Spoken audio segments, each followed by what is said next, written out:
Hi everyone, and welcome to this yarning panel about brother boys and sister girls and community health workers. Firstly, my name's Peter Waples Crow. I am Narigu and my pronouns are he, they, and I'm a health educator here in the Aboriginal and Torres Strait Islander project at Thorn Harbour Health. I would like to acknowledge the recording this Zoom in from today, or recording this Zoom from, which is the Bunurong and Wurundjeri peoples of the Kulin Nation, of the Greater Kulin Nation. I would like to pay my respects to the elders of the past, the elders of the present, and the elders of the future, and extend this welcome out to all the countries you find yourself on today. I want to pay my respects to any Aboriginal and Torres Strait Islander people joining this event, and just remind people that our sovereignty was never ceded. On the yarning panel today is Taz Clay and Brianna Curtis, who are members of the Aboriginal and Torres Strait Islander transgender community, which we call the Brother Boys and the Sister Girls. They both also work for the AIDS Council of New South Wales, ACON for short, and we'll explore that in the yarn today. Welcome to the yarning panel, Briana and Taz. Thank you so much for having us. Yeah, thank you. Thanks for giving up some of your time today. I might get each of you to introduce yourselves, you're all mobs, and I usually ask people to identify what letter of the alphabet they identify with, but if you don't feel like answering that way, feel free to answer any way you like and tell the audience a bit about yourself. So who would like to go first? Yeah, I'll go first then. Hi everyone, my name is Brianna Curtis. My pronouns are Beyonce, otherwise known as Diva, otherwise known as she and her. I come from Aranda mob, Aranda, Liriga, Warlpiri, Warramunga, Alyawara mob from Central Desert. I'm living on Darug land of the Ora Nation. And yeah, I would like to pay my respects to all people watching, Aboriginal people and traditional owners of this land, and acknowledge the elders past and present and our ancestors up and coming. And yes, I am, and that's who I am. Thank you. Thanks, Brianna. Taz. Yeah, I'm Taz Clay. I'm a Kalkadoon and Boogum and Brotherboy from far north Queensland. And yeah, I used he, him. That's about it. Okay. Well, thanks for the panel today. The first question I thought I would throw to people, like we'll probably have a mixed audience out there, Aboriginal people and non-Aboriginal people. And what do you think people would like to know?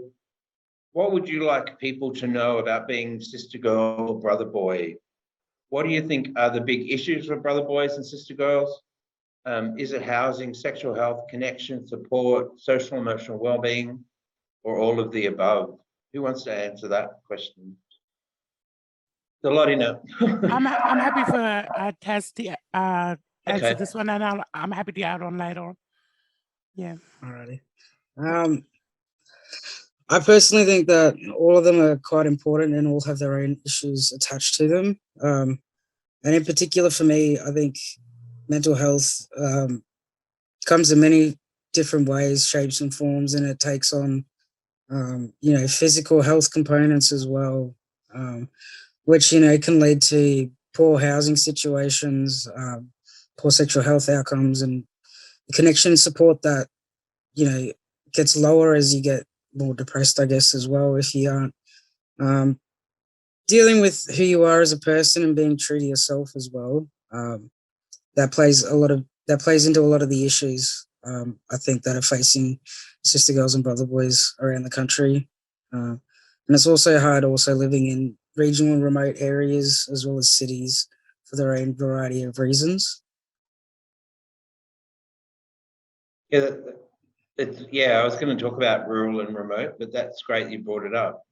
I think there are added pressures and part of our jobs as well, but we can talk a bit about that in a minute. Brianna, what do you think about the...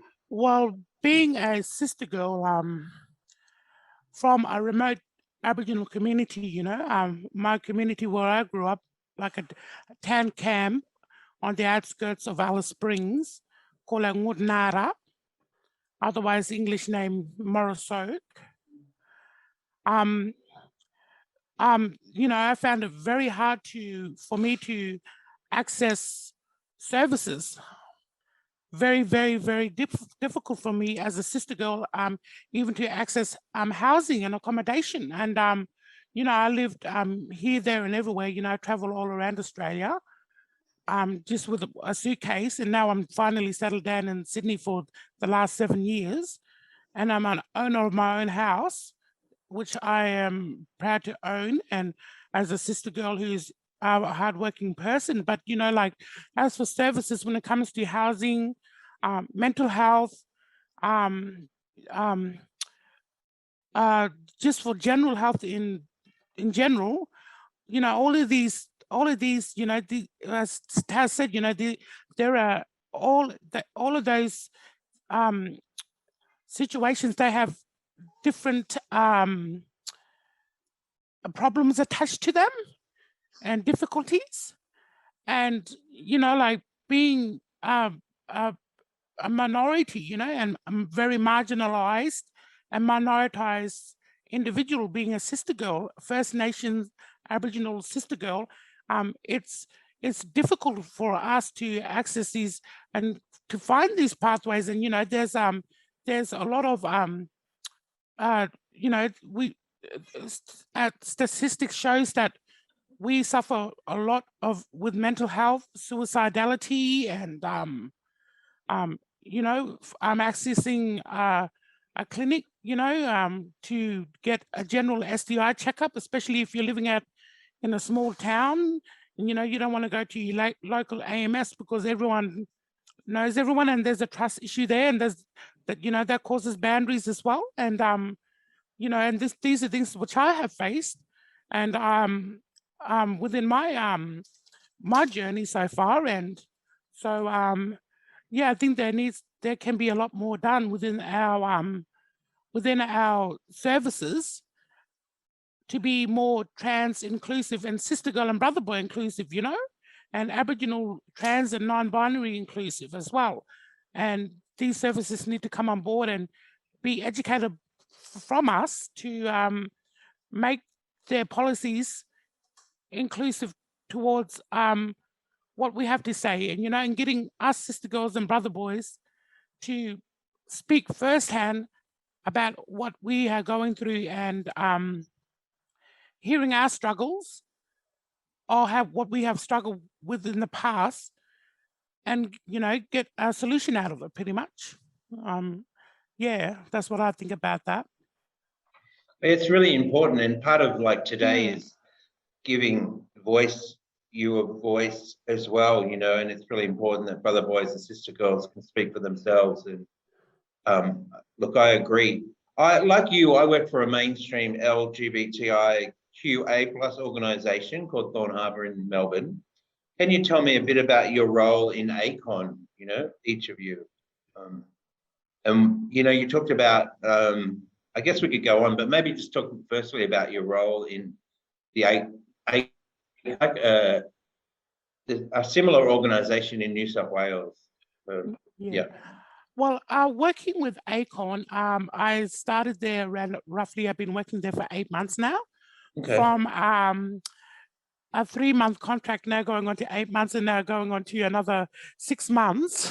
So amazing. The contracts is getting extended all the time. So because there's so much need in our community, within the sister girl and brother boy community.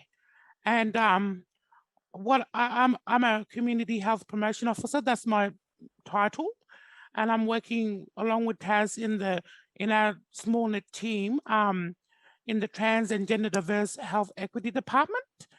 And, you know, like, from my knowledge, there's only 3 Aboriginal employees working for ACON now, and Taz and I are 2 of them. And so you know, I'm honored to have a platform to have a voice and to advocate and to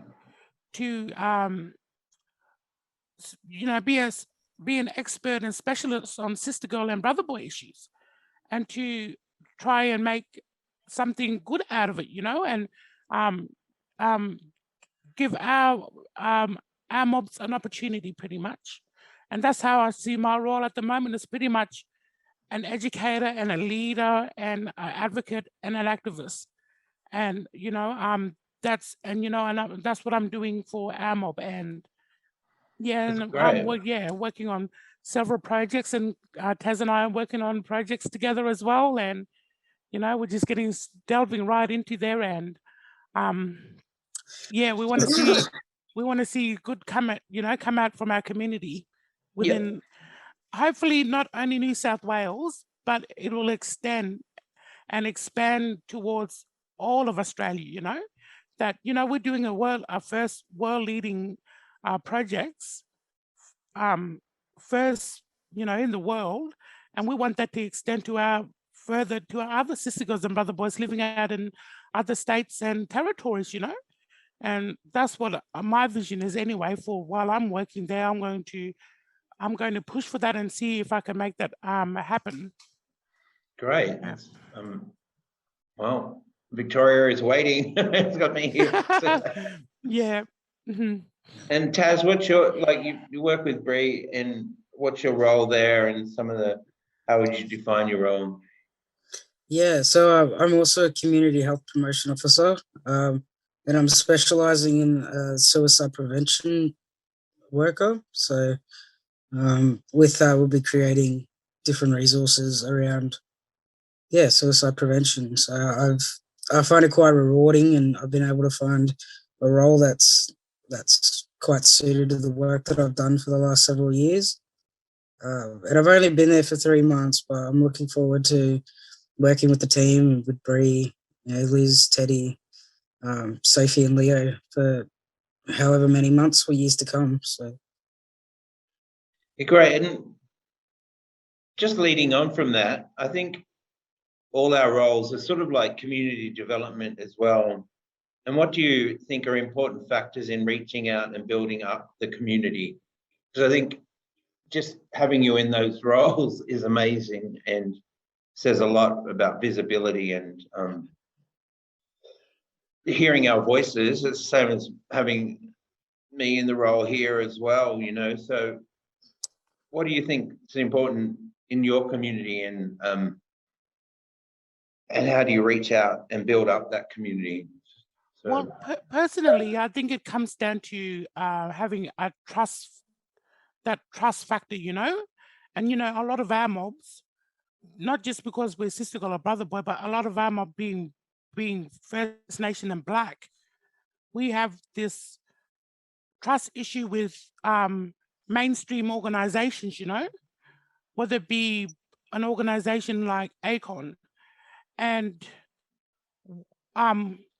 them having Taz and I on board as First Nations people, and another First Nation person, Aboriginal person, working in that organization. And we are,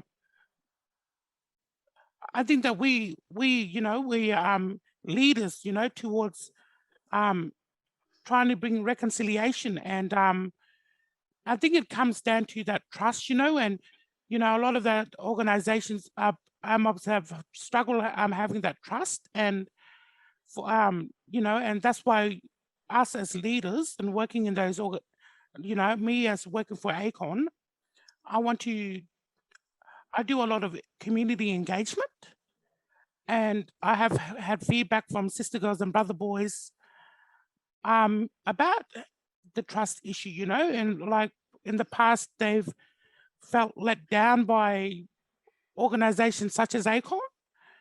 And so being in that role, it's pretty much I've got these big shoes to fill, to help bring that trust back together, and to make our mob be seen and be heard, you know, be the voice for our mob within the organization, and you know, to the management and stuff, and you know, and yeah, you know, to the organization, and yeah, that's how I see, you know, my community engagement has been a little bit rough, but you know, it's getting there, and Yeah, great. yeah, but it's been good, you know. It's like we're getting a lot of good feedback, and mobs are coming on board now. You know, they're seeing a sister girl and a brother boy working for Acorn, and they're all coming on board now, and they're like, look at them two, you know, they're doing a really good job, and they're advocating for us, Yeah. and they're doing you know, and they, yeah, and like, Well, yeah, I think I'll it's pass it on to Taz. Yeah. I think it's been the same issue here, you know, like we haven't always had the best relationship with the mainstream LGBTI orgs. So Yeah. our roles are important. Taz, is there anything you'd like to add to that? Yeah, I think it's just important to keep raising, you know, elevating the platform for Sister Girls and Brother Boys, and I think it's also quite important, you know, that people recognise that we're Aboriginal and or Torres Strait Islander people first before, you know, our other identities that come before that. And I think it's so important to ensure that such large organisations that are trying to support us do it in the right way and are listening to people that are there. So, yeah. And Yeah, you know, great. at the end of the day, like, you know, we are the experts of our own journey, you know, and we are experts of, like, I wouldn't say that I know everything, but I would like to say that I'm somewhat an expertise within Sister Girl community, because, you know, my own journey, not only because of my own journey, but because of the journey that I'm surrounded by my other sisters and brothers, you know. And we, as Taz said, you know, we need to raise that platform up higher so our voices are heard, and we are recognized for our work. Yeah. So building on from that, I was going to ask, because I was thinking about this, like, can you talk about belonging to the community that you are working with? What's good about this, and are there any downsides, you know? So Yeah. Yeah, I think it's great. I love being able to work for the community that I live and breathe every day. And I guess that creates that level of lived experience, which I find quite important when working with the community, and ensuring that conversations and information that's going around is consistent with that of the people that are needing the support. And yeah, so, you know, that's what I really like about it. I think also the downside is that it can never be a 9 to 5 sort of job as much as you try to make it out to be. You know, your community is always going to be there, and that's what it is. And I find it quite an honor to be able to be in this role, and in the organization that I'm in, and, you know, able to be a voice for my community. And yeah, that's the good outweighs the bad in that term. Yeah, I definitely agree with that. Like, and you know, like, I've had a few what's the word? I wouldn't say what's the word? Not negative experience, but I should say that, but anyway, but with some community members, because for different reasons. But you know, like, as Taz said, you know, good outweighs the bad. So, and I want to yeah, you know, like, just be a leader, and take our mob, you know, get all of our voices heard and supported, because we need that, especially with all this coronavirus and isolation and stuff, you know, that's happening. We need that. We need our community to come stronger together than ever, you know. and even though we can't do it physically, we can do it like viral, like over Zoom or something like that, virtually, or Facebook groups and stuff, support networks like that. And I think that's very important. And some people might feel left out or disagree with or not, I can't live up to everybody's expectation, but Yeah. I can only do what I can do at my capacity, you know what I mean? And I think it boils down to funding and capacity. If I had the funding and if I have the capacity, I would hire so many more other sister girls and brother boys to come and join our team, to work for ACON, and to, not only that, start up a Sister Girl and Brotherboy organization, and get that up, make that an actual organization. And that's something that I'm thriving to see what come into fruition at some point, and then, but at the end of the day, there's going to be pros and cons, and there's going to be people that, there's going to be, what they say, iron sharpens iron. So there's going to be a little bit clashing, but, iron sharpens iron. So, at the end of the day, we can make our dreams come true. And that's what I believe. Yeah, look, I totally agree. And I Mm. think I brought up that question to show people who are listening that, it is, we're a very diverse community, and, like we're within our own, we are Aboriginal people first, like you've said, and then we're part of the LGBTIQ+ community. And, we sometimes we're not, and you're not always 20, it is, you're part of a community, so you're working outside your hours of normal work as well.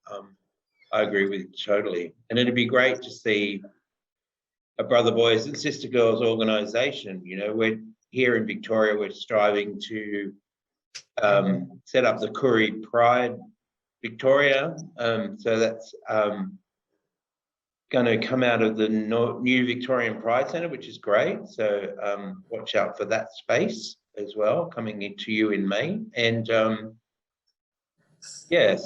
it's important that we have visibility, I think. And if I had more capacity, there'd be more Indigenous people employed here at Thorn Harbour Health. And I think that's what has to happen in the future as well. Otherwise we're not as effective. And people don't. I don't represent everyone in the community. We're a really diverse community. I work in partnership with the Victorian Aboriginal Community Control Sector. Is this the same for you in New South Wales? Do you have partnerships with the AMSs and stuff across New South Wales? I've been doing a lot of work in trying to create safer spaces for Aboriginal LGBTIQ mob, and I'm wondering whether that is part of what you do as well. I mean, you talked about that, Brianna, before, that's what you're trying to create. Oh yeah, from my knowledge is that ACON does have connections with I forgot the name of it now. NACHO or something like that. NACHO and the AH and MRC. AHR and MSC and the AMSs as well. So we'll be getting a lot of our resources out to like Trans Hub, for instance. So we're getting if you look up Trans Hub, there's parts there where there's an Aboriginal section, and Sister Girl and Brotherboy section as well. So, and getting that information out, and they've quoted a few of my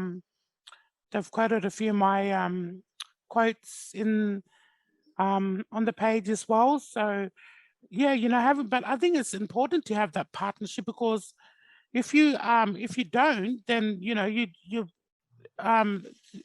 bound to fall over, and you need partnership to lean on and to help each other, and to and to strive towards making a difference within our community, I guess. Yeah. Taz, would you? I've only just started, so I don't really have much to comment. It doesn't matter. I mean, like you've had experiences working in other organizations as well. So, you know, anything you want to yarn about what's important to you is really good for people to hear. Definitely in Brisbane, I've seen partnerships with AMSs in relation to particular like Aboriginal Torres Strait Islander LGBTI and Sistergirl Brotherboy community to you know, to the extent that, and I've also seen it down here since I've moved, is that you know, some of the AMSs will have endocrinologists so that you can talk about hormones and start them, or, you know, do what you need to do with that. And then others have, you know, run binder programs up in Brisbane, I believe. But yeah, I think, you know, AMSs have always been a lot more safer to go to for Aboriginal and Torres Strait Islander people.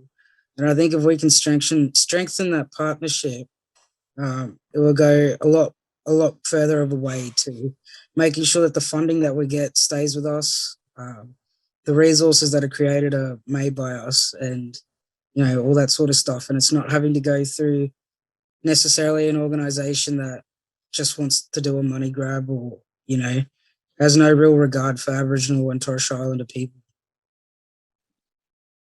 Yeah, I agree with what Taz said, you know, about the money grabbing and tokenism as well, you know. We're just not a statistic. We're actually human beings and our lives matter.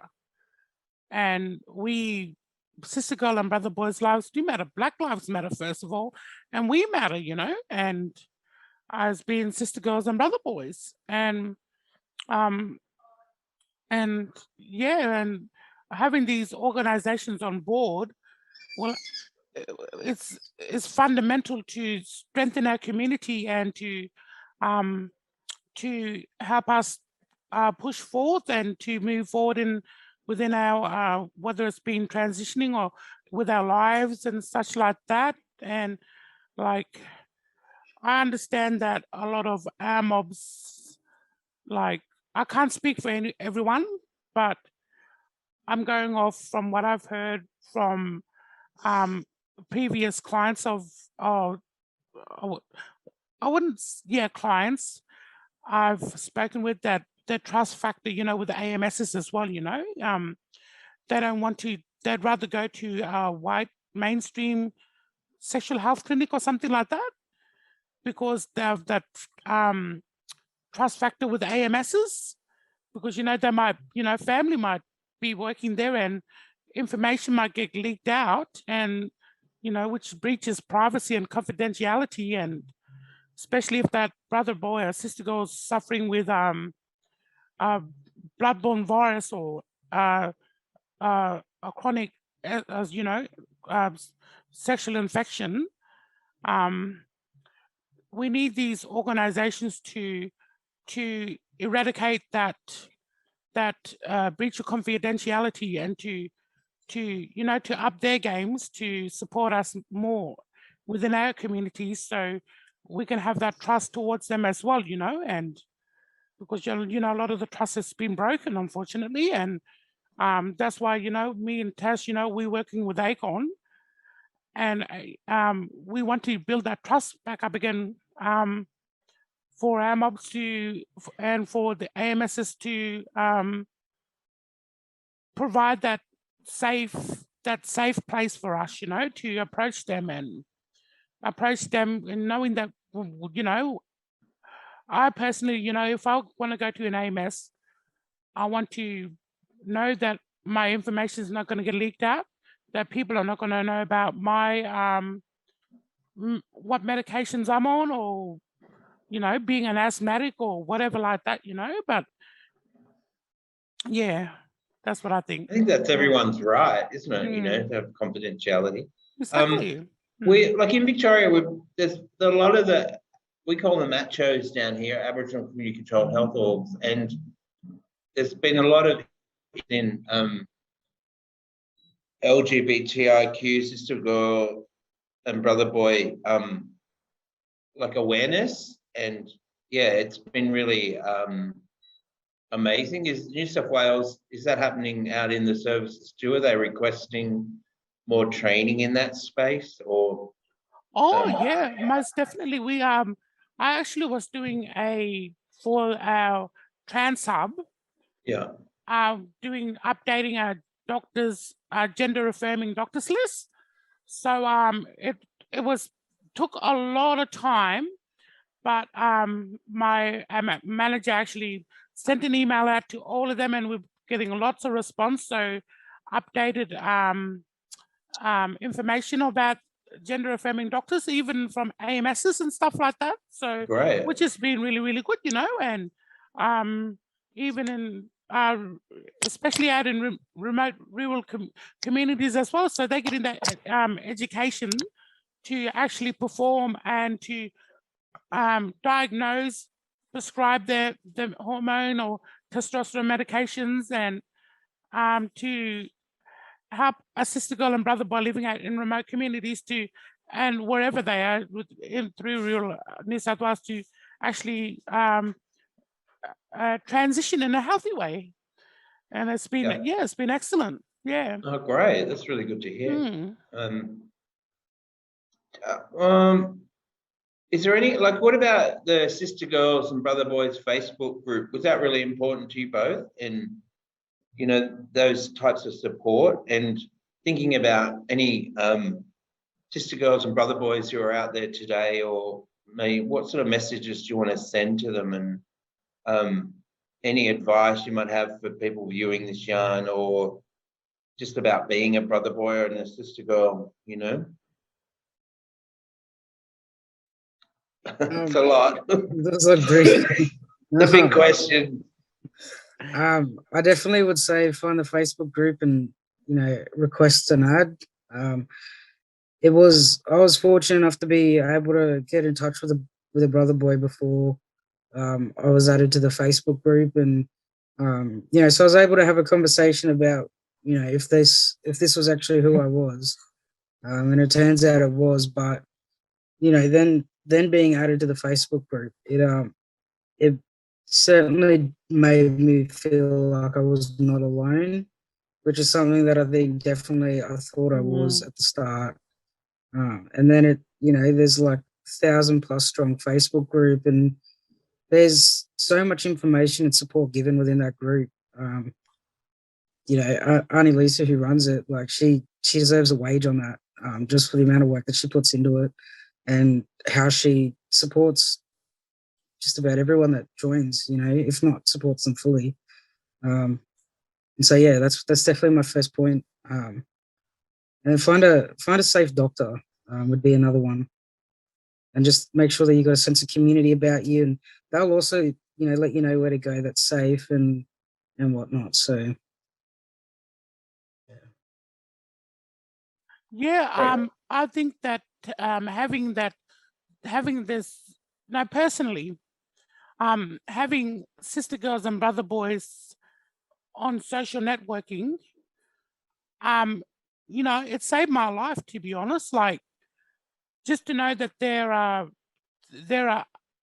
other people just like me out there in the community, and knowing that there's I'm not alone, and as Taz says, not feeling that sense of isolation. Like, I was, lived that bush like way out in whoop whoop, and no reception or anything, and just grew up feeling alone. And I think it's important, especially for our young ones today.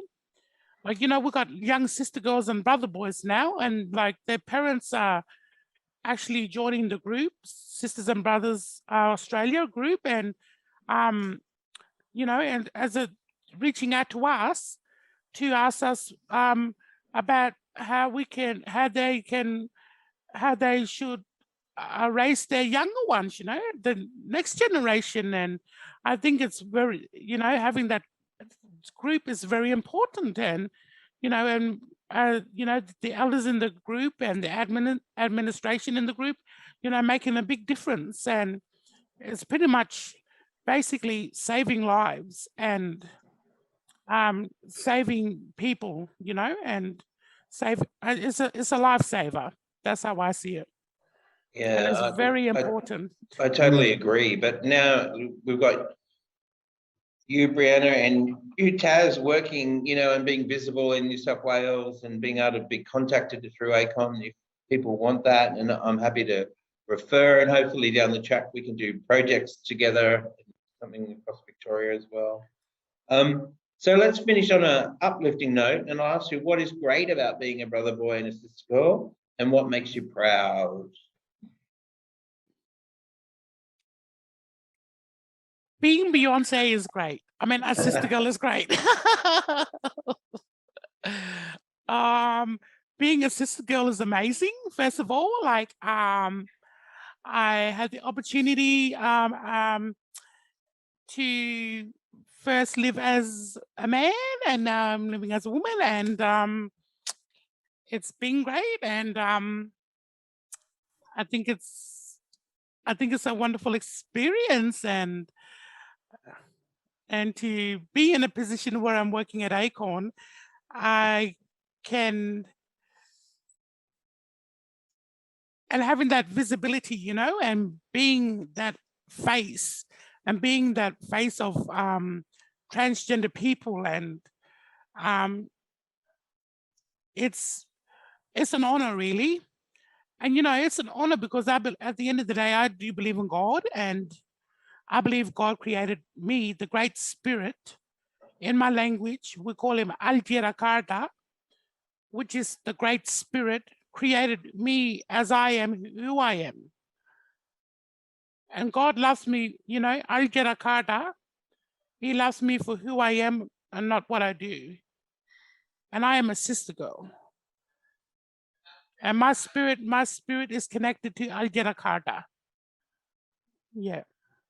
Thanks, Brianna. It's beautiful. Yeah. Mm-hmm. So sorry, my Wi-Fi cut out. That's all right. You're back, Taz, which is great. Yeah. That's the last question, isn't it? The last question is just finishing up, on a lifting up, what's great about being a brother boy and what makes you proud? Yeah. Yeah. I definitely, when I was younger and I first started in the sector, one of my main things was that I never wanted someone to go through what I went through during life, and even transitioning. And that's something that I still maintain to this day.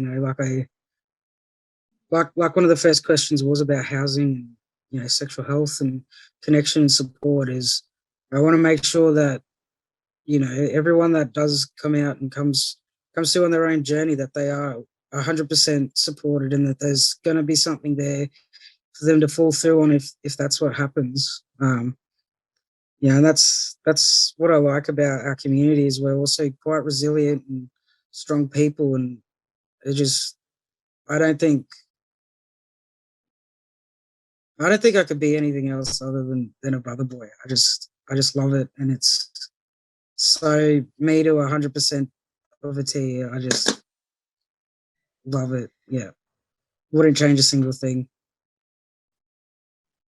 Well, I just want to say, look, I adore you both, and I think you're doing amazing jobs, and only wish you well. We're all part of the community, and we're all doing our bit in it. And it's great to see you in roles where you can make change happen and be visible. And I feel extremely honoured to have the role I do as well, and it doesn't come without its sense of responsibility. I'm sure you're both like that as well. So I just want to thank you both for joining me today for a little yarn. And when I post this up, I might put your contacts so people might be able to contact you at ACON. And so thanks again for today. Go well, and I'll talk to you real soon. Yeah. Thank you so much, You too. Uncle Peter. Thank you. Thank you. Thank you.